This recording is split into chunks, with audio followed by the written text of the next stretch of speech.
Mikhail Saakashvili a récemment été nommé gouverneur de la région d'Odessa par le président ukrainien Petro Poroshenko. L'ancien président géorgien répond à nos questions.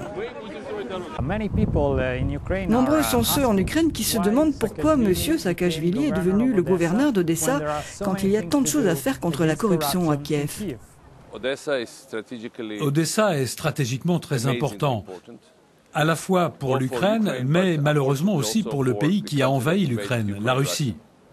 Et le problème, c'est qu'Odessa est un pivot dans la vision de Vladimir Poutine d'une nouvelle Russie. Donc nous devons en premier lieu protéger Odessa, nous assurer qu'elle tiendra, qu'elle ne tombera pas. Parce que si cette région tombe, alors je pense que l'Ukraine sera en difficulté majeure, et toute la région avec, pas seulement l'Ukraine, mais la mer Noire, le Caucase et ailleurs. Voilà pourquoi nous devons protéger Odessa, et le moyen de la protéger, c'est de la développer. Nous avons donc besoin de faire des choses ici. Il y a deux problèmes ici. L'un, c'est qu'il y a beaucoup de pro-russes dans cette région, un très grand nombre.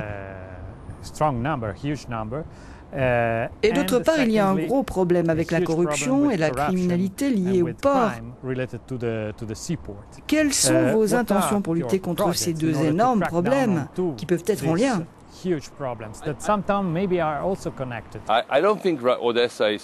Je ne pense pas qu'en soi, Odessa est pro-russe. Ce qui est vrai, c'est qu'on y parle russe, qu'il y a un patrimoine culturel russe, c'est vrai. Et ce n'est pas une faiblesse, c'est un atout. Odessa a une grande renommée internationale. C'est très important pour les deux cultures, ukrainiennes et russes ici, leur histoire. Et je pense que nous devrions capitaliser dessus. Maintenant, en ce qui concerne la corruption, oui, c'est un problème majeur. Ce port est un des plus grands ports de la mer Noire et fondamentalement le plus grand d'Ukraine. Et c'est un centre majeur pour toutes sortes de contrebande, de trafic. Nous estimons qu'annuellement, entre 500 millions et 1 milliard d'euros échappent aux caisses publiques parce qu'ils ont été détournés par des fonctionnaires corrompus, des agents des douanes ou des policiers. Et bien sûr, c'est lié à la criminalité.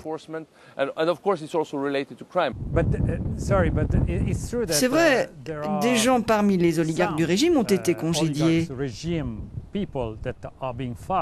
Mais c'est vrai aussi pour l'ancien chef du SBU, les services de sécurité ukrainiens, M. Nalivaychenko. De nombreux Ukrainiens ne comprennent pas pourquoi. Ils pensent qu'il faisait un bon travail et qu'il a été congédié pour des raisons troubles.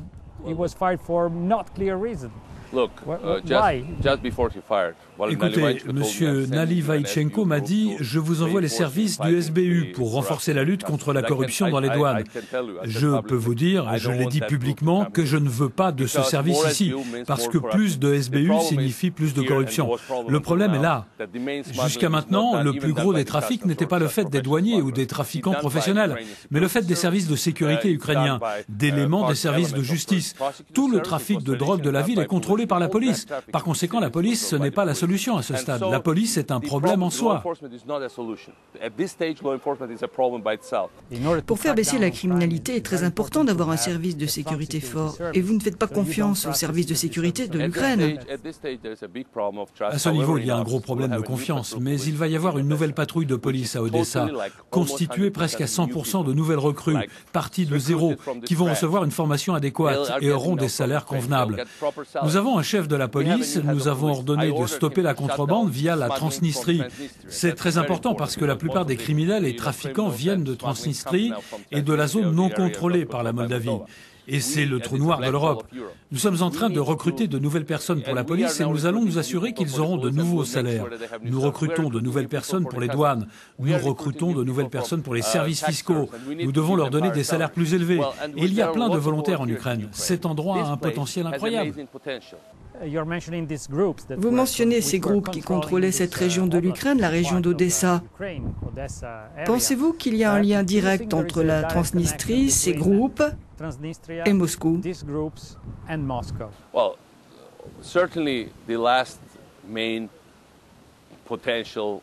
Certainement que l'un des terreaux de l'intrusion russe ici, ce sont la corruption et les activités illégales.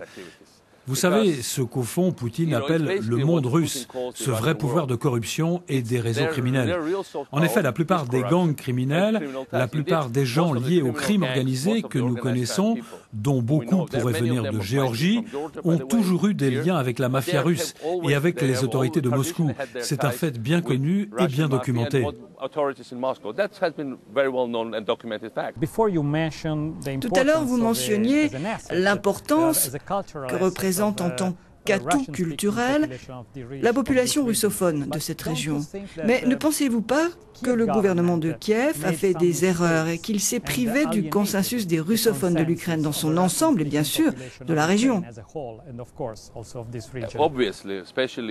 De toute évidence, en particulier juste après Maïdan, des erreurs ont été commises.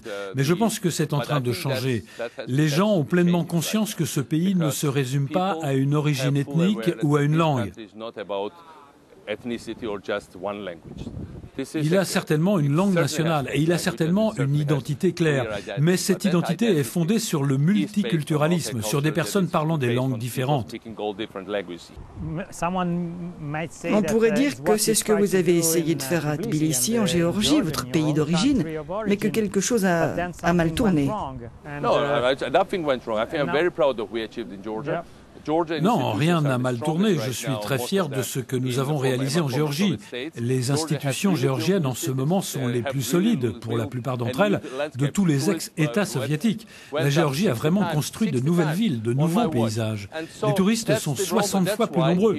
Voilà pourquoi on m'a invité ici. Si l'actuel gouvernement géorgien ne m'aime pas... Pourquoi? Quel est le problème avec eux? C'est le gouvernement qui a changé et certains d'entre eux sont des gens vraiment vindicatifs, voire profondément vicieux. Mais au fond, cela ne change rien. La Géorgie a toujours les institutions les moins corrompues d'Europe orientale. C'est toujours l'un des endroits les plus sûrs, malgré certains problèmes propres à cette région. C'est toujours un endroit où les gens veulent aller, où les gens veulent investir. Et c'est mon équipe qui a mis cela en place. Naturellement, les équipes changent, les gouvernements changent, mais ce qui donne la mesure des réformes, c'est quand les institutions survivent à leurs créateurs. Alors c'est une réussite, et c'est le cas avec la Géorgie, c'est sûr. Certains disent que M. Saakashvili veut devenir le Premier ministre d'Ukraine. M. Yatsenyuk doit-il se méfier de vous? Écoutez, il y a beaucoup de spéculations, je sais, mais c'est la nature de la politique. Ce qui est important, c'est que j'ai un vrai travail à faire actuellement. J'y suis très impliqué et j'aime faire ça. C'est très difficile, mais j'aime les défis. Et plus les défis sont importants, plus je trouve cela excitant. Il y a tellement de choses à faire ici que je vais m'y employer longtemps. Et j'espère qu'à un certain moment, nous pourrons rendre compte de réels progrès ici à Odessa, sur le terrain.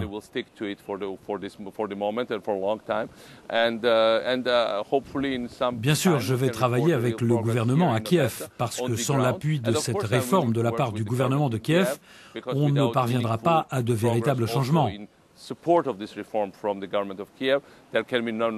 Nous allons travailler avec eux, nous allons certainement travailler avec eux de ce point de vue. Thank you very much, Mr. Secretary. Thank you.